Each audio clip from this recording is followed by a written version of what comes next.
Web and C++ are not an iconic couple. My name is Lukas, and I work as full-stack software engineer at PPRO. Today, we try to understand why C++ fits into a modern web service. How did C++ never find widespread adoption in the networking segment, a market dominated by C? Both Node.js and Python essentially implement a networking stack with C. Network applications being prone to malicious input makes this particularly ironic given C's security track record. The vast majority of today's security breaches boil down to someone blindly calling memcopy. The days where such thing was purely a stylistic faux pas are truly gone. Today, these kinds of bugs have an ever-increasing impact on real people's lives. We all know modern C++ tries to address many of those historic shortcomings. Surely, this translates into applications. If you got questions, just raise your arm. First, we'll try to see where C++ application makes sense. Then, a quick look at the client side of a web application. And finally, we'll compare implementing an example service using popular C++ libraries. I'll assume that you have some knowledge about networking applications. And of course, this talk is no definite answer. It's merely subjective observations. If all you want to do is serve static content, then those 5 lines of Python will most likely be enough. Import HTTP server from the standard library, create a socket server listening on a port, and start the event loop. Hosting something like a blog does not need to be complicated. In this talk, I want to focus on web services, quoting W3C. A web service is a software system designed to support interoperable machine-to-machine interaction over a network. What makes web services so popular? The service is just one click away. Basically, everyone can use it. The tools to interact with your application are installed and widely used on the vast majority of today's consumer platforms. That leads us into web development. I want to take some time to talk about the advantages and challenges of modern web development coming from a C++ background. Let's talk about the advantages. Feature-rich ecosystem with NPM at its backbone. A wide variety of tools. Coming from the assemble-it-yourself world, that is C++ tooling, the feeling of just writing the word debugger in your code, and that followed by a sane and intuitive debugging experience inside your browser is a welcome breath of fresh air after years of fighting tools to achieve seemingly simple goals. And all that without having to install anything special.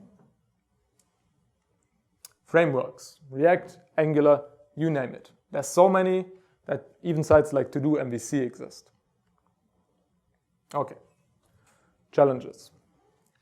Given a system that was never intended to be used in today's manner, and even less at such scale, no matter what you do, at the end of the day, your toolchain will be spitting out JavaScript. That leads to a lack of interoperability with older languages and tools. However, that might be a completely different story once WebAssembly gets DOM bindings. The never-ending story of browser support. This brings us to the development cycle. After editing your source files, you compile to JavaScript. You compile to a JavaScript of a target ECMAScript version and plain CSS. The S version usually dictates browser support. However, even older browsers can support modern features with the help of polyfills. Polyfills try to emulate missing language or library features. Usually, they first check if there's native support and then use the appropriate version. With JavaScript, you have the unique problem. You need to send source code over a resource-constrained channel. So there's a notable advantage of shorter variable names and no white space. Of course, we don't want to write source code where all variables have single character names. Okay, now comes the step where we use a tool to uglify our code. The name says it all, it makes our code more ugly. Popular choice is uglify.js, a parser with the goal to produce the shortest possible JavaScript whilst retaining the same logic. On their GitHub page, they have an example where the original file is 450 kilobytes and turns into 220 kilobytes, with mangling enabled. Gzipped, the original is 109 kilobytes, and the minified version only takes up 73 kilobytes. And finally, we bundle the produced files. This comes down to application preference. Some people like single-page applications. They bundle all their logic into a single file, often called main.js. With this approach, we can quickly interact with the application, as navigating to a different section does not require fetching new source code. However, this quickly leads to bloated websites with a horrendous first load experience. The average website these days sends you more bytes source code than you'd need for the entire Doom binary. Another approach is to split up your application into a set of sections and bundle only the code required for each section. That can help to drastically reduce the average bandwidth usage. To give you a practical showcase of the technology we'll be talking about, let us create a small example service. I want to focus on two major requirements. Persistence. User interaction will have lasting changes. Otherwise, you could just ship a client-only solution, which could be much easier and we'd save server costs. Bidirectional communication. You want to keep the user up to date without requiring him to proactively request new information. Okay, now comes the moment where you have to make a leap of faith, to trust me, to visit this non-HTTP address. Okay, anyone feels like doing it? Okay, also go there so that we can take a quick look. There we go. As you can see, it's a small straw poll service. And to stay impartial, I'll vote for turnip, but okay, that's unlucky. Okay, I'm not sure what happened there. Probably, let me reload it, see what happens. Okay, now can some of you go there and try to vote, please? You can see it should update automatically. Okay, there we go. Everyone's got the same IP. Yeah. That's okay. There we go. Okay, maybe one more vote and then we'll continue.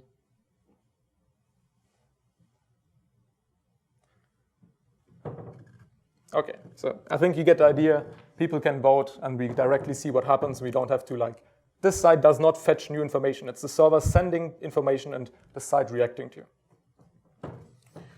Okay, let's go back to presentation. Okay. Persistence is easy as soon as you have a server.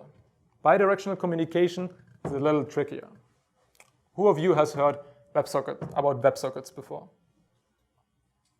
Okay, so half of the audience, nice. And how many of you have used them in applications before?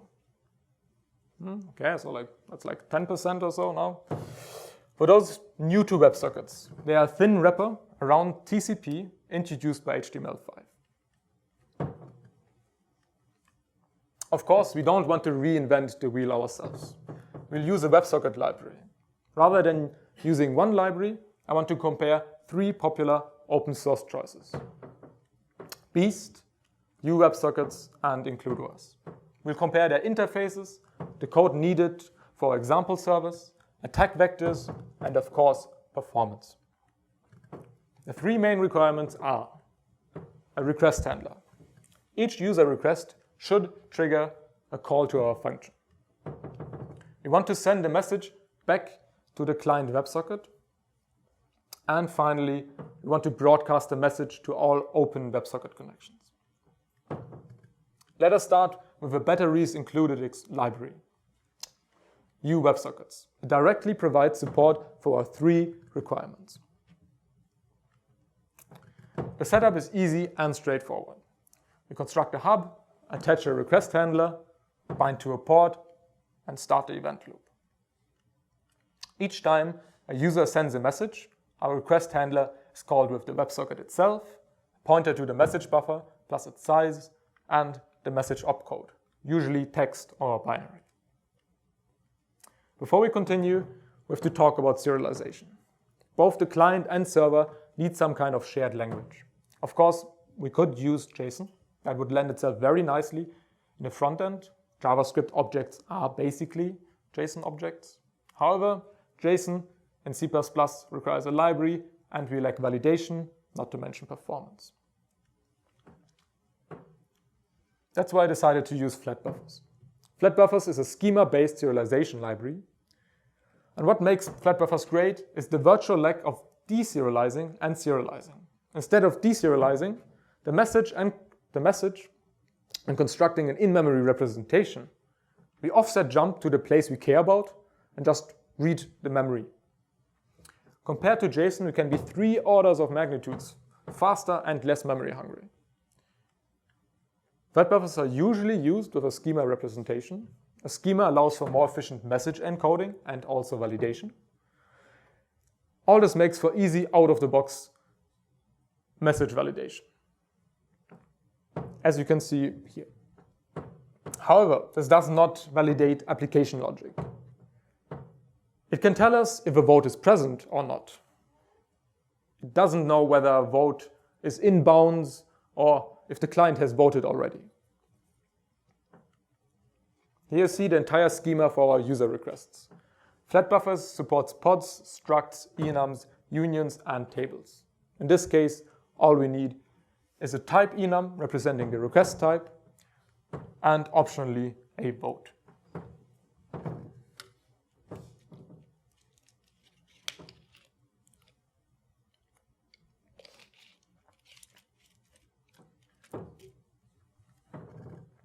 Back to uWebSockets. In order to send a message, we need a WebSocket. The message pointer and size, here wrapped with FlatBuffer ref, and the opcode. This call is synchronous. That means the function will return once the message was sent.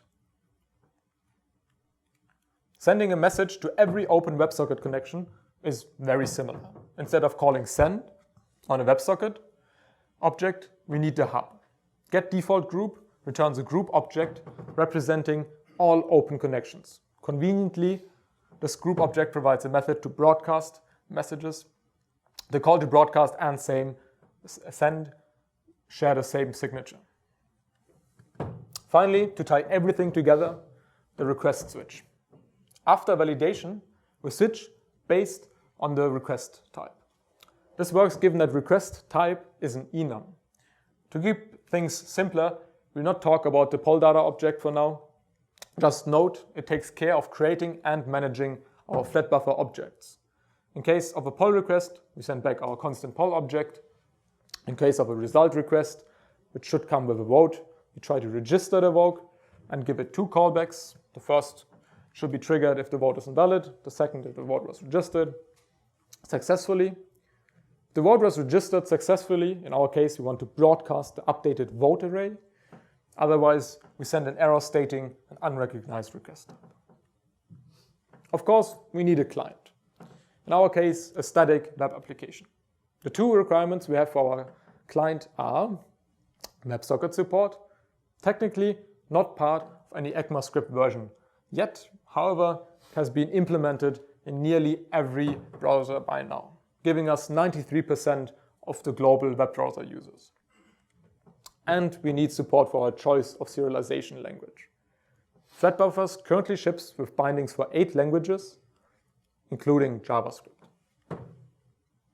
Okay, again, we'll take a look at the setup. First, we create a new WebSocket, set its binary type to array buffer, and then add our event listeners.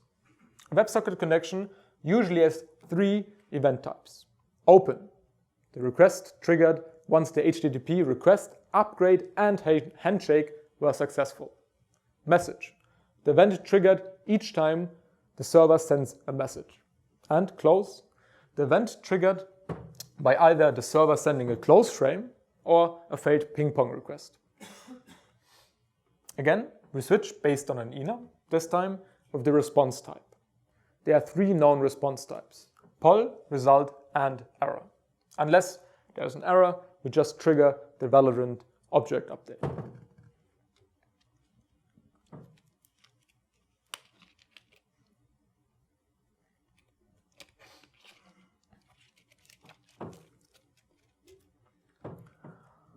Okay, join me on a short expedition to the land of JSON. What?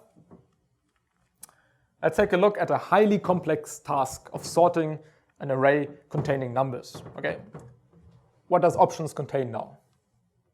Anyone willing to guess?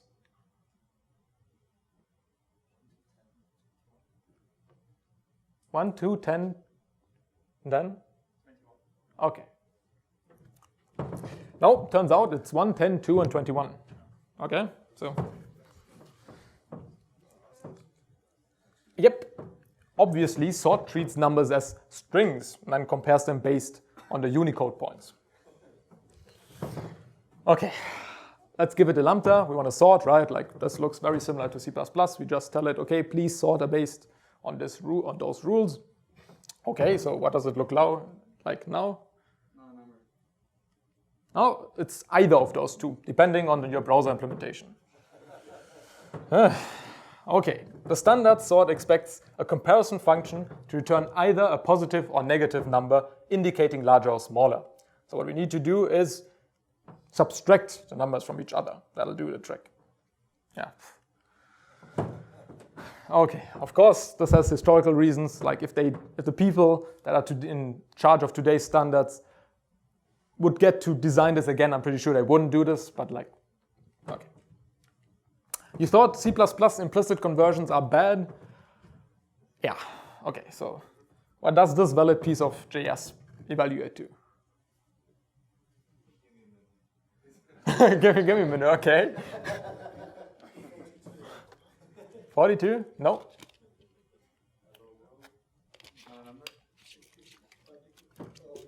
Well, let's find out, right? Okay, let's copy. We're inside a browser, so we can open the console. The string, it's fine. No, it's not really. Okay. Turns out you can express the entirety of JavaScript with just 6 symbols. Okay, back to the occasionally less insane land of C++. Let us take a look at our second high-level WebSocket library. However, IncludeOS is much more than a WebSocket library. Who went to Alfred's talk earlier this week? Okay, so there's a couple of you. For those unfamiliar with IncludeOS, it's a young unikernel project which allows you to create applications that are compiled into bootable special-purpose operating systems. All the relevant pieces of the OS are statically linked into your application. The result can be a bootable image with networking stack with a size in the area of 1 megabyte that boots in milliseconds. Onto why someone would want this later. First, we include the relevant OS components, retrieve a reference to the OS internal network stack, attach our request handler, and bind to our port. And again, start the event loop. This time, we have to trigger the HTTP upgrade ourselves. We try to upgrade if the request is both GET and comes from a WebSocket address. I'm not entirely sure this is 100 RFC compliant. I just saw it on in their example. Might be that there's some edge cases where this is wrong. Our request handler will only be triggered each time a connection is established. So we still need an event handler for the client messages. This is what a simple echo server could look like. For those of you thinking they're having a déjà vu, yes, sending looks very similar to uWebSockets interface. Again, we write a pointer, size, and opcode. IncludeOS does not have native broadcast support. We'll learn how to implement that once we look at the Beast example. Part of the upcoming Boost versions, Beast is by far the lowest level library of the 3. Setting up a Beast server seems harmless enough. A couple of includes, creating an I/O service, subscribing our events, and starting the event loop. Let's look at listener, implemented by us. Before we do that, let's first revisit event loops. To recap the event loop model, we take a quick look at a synchronous Beast example. In our top level loop, each time we create a new TCP socket. Accept should block until we get a connection. Once we have a new session, we spawn a worker thread and transfer ownership of the socket. And you can see it's an endless loop.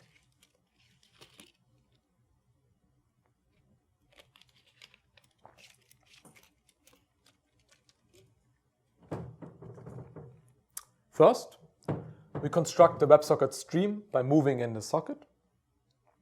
Then we block until the handshake was resolved. Again, we go into an endless loop. The read function should block until we receive a client message. Here we just echo back the message.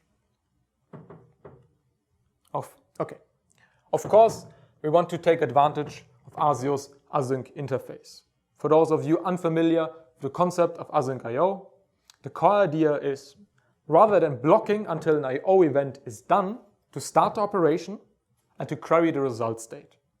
Usually, this means that synchronization bubbles up to some kind of event loop. We need some kind of loop that resumes at arbitrary points. Neither for or while are going to cut it. What can a loop be reduced down to?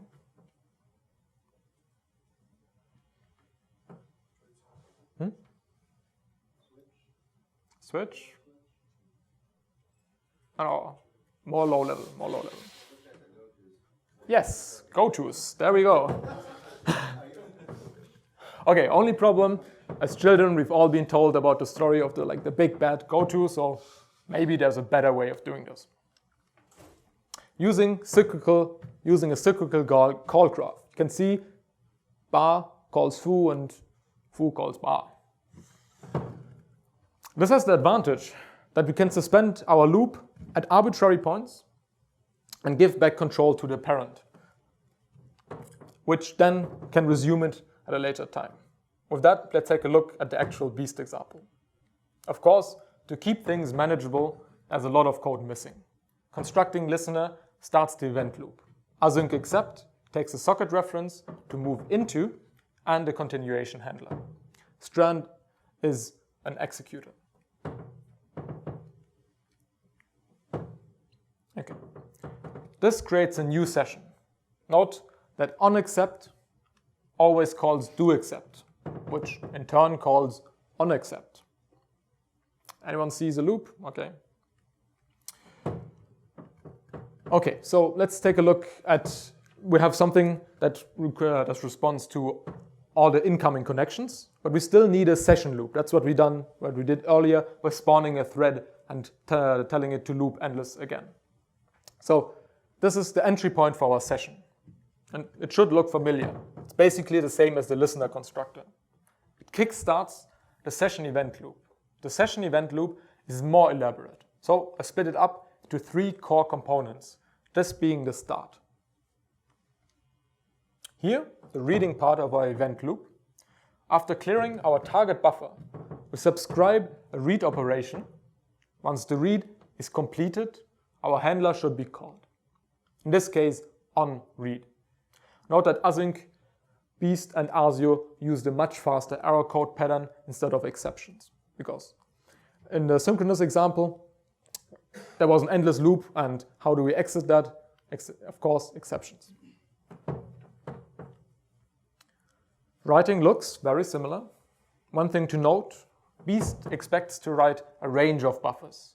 However, they will not be represented as individual messages. The purpose is to avoid copying buffers if possible. Okay, all this might seem a little overwhelming. Let's recap the session event chain. onAccept calls doRead, which in turn calls onRead, which calls doWrite, which calls onWrite, and that calls doRead again. And you can see this closes the loop. Sorry, can I Yeah. ask about stacks? Are you relying on internal caching, or is it just how's the call? How come you're not just growing a stack? Okay, so the question was, how am I not just growing this stack? Well, the function does not, okay, you saw this strand.wrap, and then you add a function. That's basically how you do the continuation, and that's an executor, right? So you don't, it's not a linear call stack where you just at some point do stack exhaustion. No. It's, there's this element in there, the executor, that takes care of like managing who should call when. And at the end, it bubbles up to the IO service event loop, which then takes care of like, I'll go down this path. And at some point, our loop somewhere in there returns. It knows how to continue, but that's the part of someone else to call that function again. Yeah?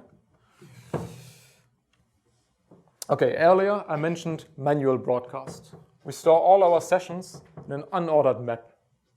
That way we can quickly add and remove sessions.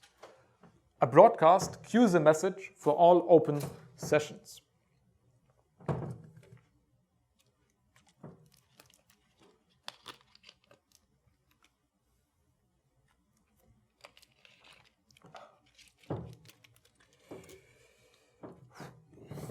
Of course, now that we add messages from the outside and sending is async, we have to take care of the case where we want to send a message, but there's a write already in progress. In our application, add message is only called by broadcast, so that we can avoid adding the message if either the client hasn't voted yet or if there is already a write in progress. We assume that every write after a vote is a result response, which should refer to the most up-to-date result. Flush message queue is called both externally and internally. It replaces the position of do write. Conceptually, it starts a write event chain that should deplete our message queue. If this event chain is already in progress, flushing is a no-op. Notice this, that as soon as we queue a write operation with async write, we set our internal state to write in progress. Let's look at the after write callback triggered by the write operation. First, it releases our conceptual lock and then calls onWrite, which depending on the queue size calls either flush message queue again or do read. Similar story for reading. I abbreviated the async read call, but conceptually after read is the same as after write. For this model to work, it's imperative that we avoid fragmenting our event loop. For each session, there should only ever be one chain of events. The whole chain forms one big loop, and at the same time, some of its segments may temporarily form a smaller loop with each other. However, given enough time, it should always unfold to our overall session event loop. Ideally, having built an infinite loop, there's a way to exit it. Having completed a read, it can set the error code to WebSocket error closed. In this case, we call listener and erase the session with our associated ID, essentially destructing ourselves.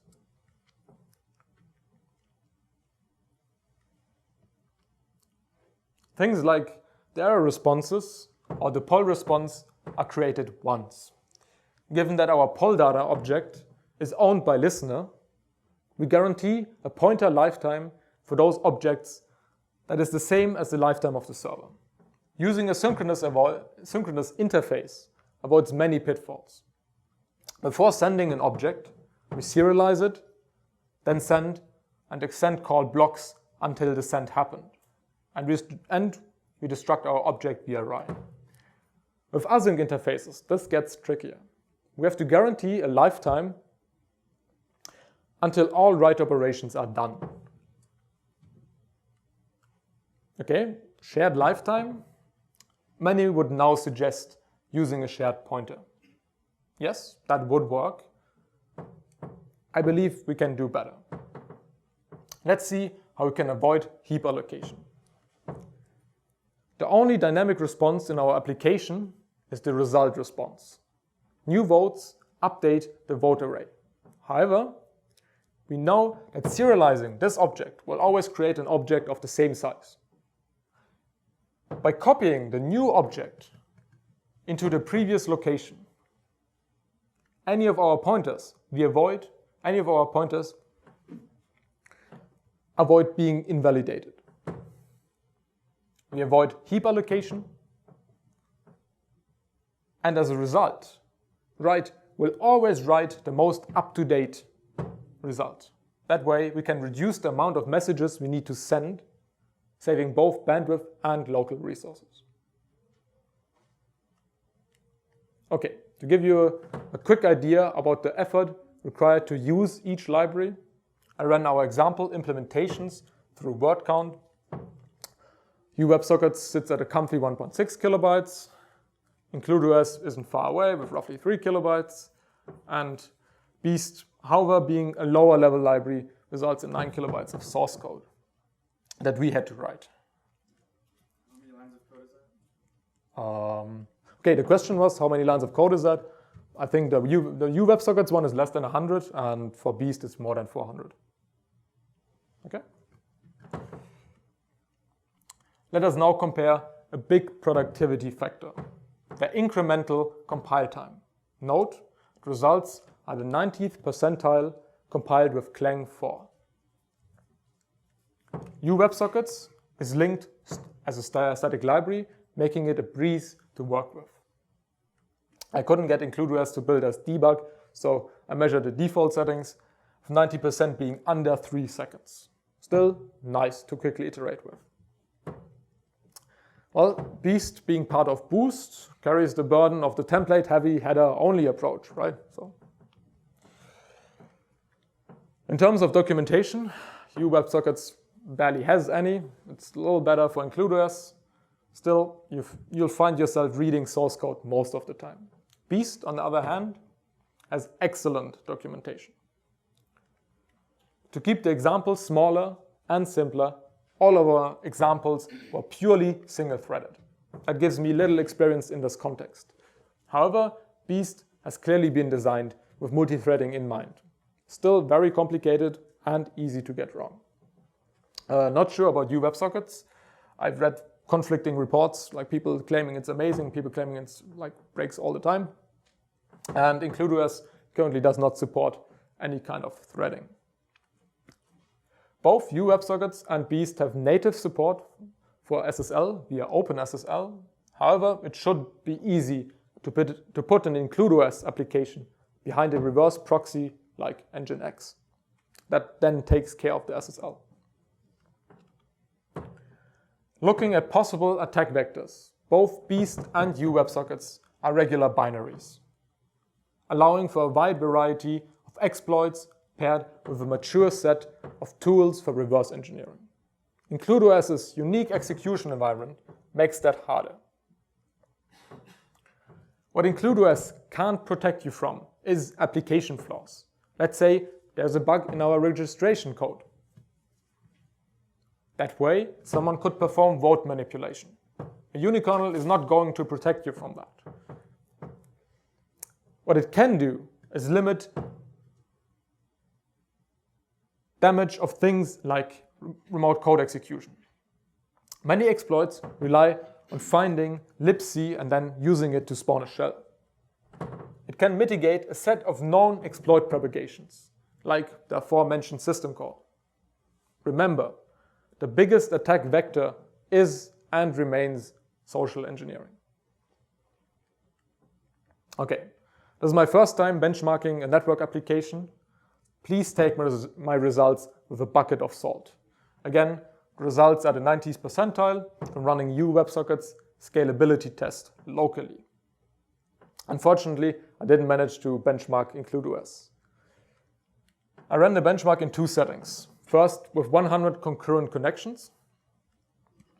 No big difference in terms of user space memory usage, both sitting at around 4 megabytes. Onto the connections per millisecond. At this small sample size, this shouldn't be all that representative.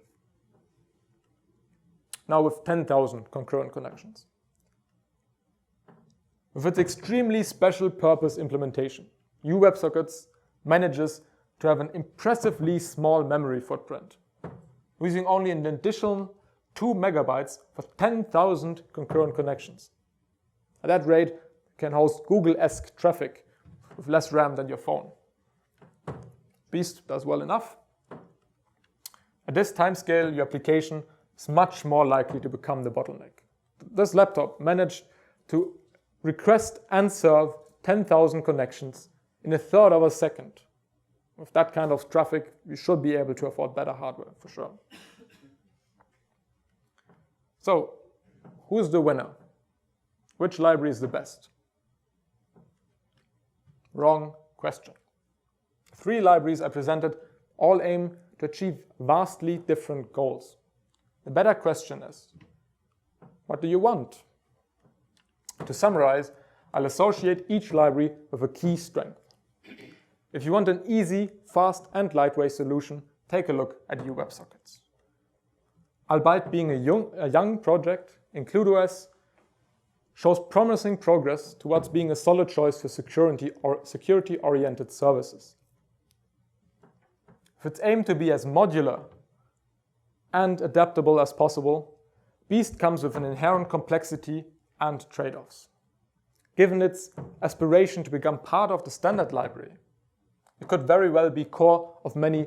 It could very well be core of many upcoming libraries. C++ is seldom the best at anything. Python has a more convenient syntax. C reliably beats us in the computer language benchmarks game. Rust has better type checking. Elixir has more convenient multi-threading. And all the new languages have a central package manager, facilitating a shared ecosystem. So, what's C++'s niche? Libraries like uWebSockets show there can be a nice batteries included experience yielding outstanding performance and efficiency, fulfilling the long-standing promise of safe, high-level constructs compiled down to efficient low-level components. Paired with static type checking, no need for a runtime, and mature compilers and tools, that's a sweet spot of versatility no other language hits. Of course, C++ does not stand still. Let us look at existing issues and how they might be solved in the future. Most glaringly, the complete lack of networking in the standard library, addressed by the networking TS. Lack of execution control, addressed by the executors TS. And a lack of suspendable functions, addressed by the coroutines TS. Also, a lack of Unicode support, but there are a couple of papers, but there does not seem to be a unified vision so far. You'll find the source code for both the presentation and example here. If you're watching this video and you want to tell me how wrong I was, here you go. Okay, let's take a quick look at the vote result again. Maybe some of you voted by now. Okay, I'll leave this up. So who won? Never. Okay, so we're all hardcore fans, I see. Well, you can vote. The address is down there. Like, it's not particularly hard. Just pull out your phone. Okay. Okay, any remaining questions?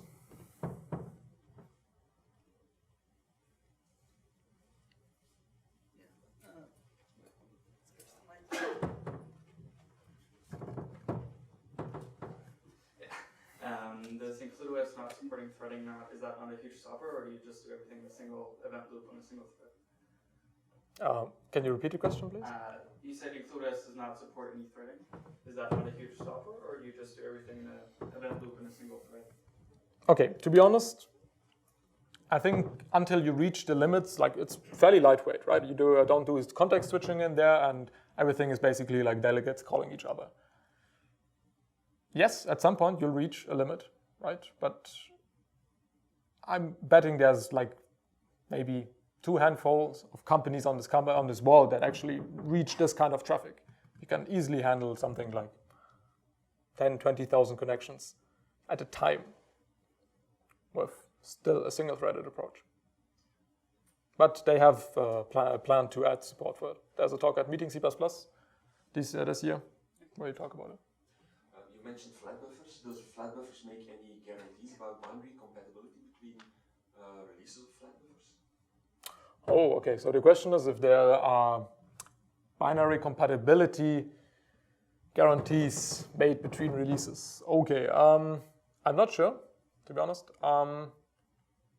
I know it has, like, they know about these kinds of issues, and I think the answer is yes, because each field is optional. For example, in a table, each field is optional, and if you just add ones, you can even tag old ones with deprecated, but I think they guarantee the same layout.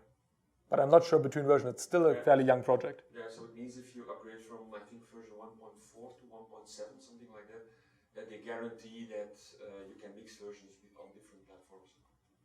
I believe so, yes, but please look it up.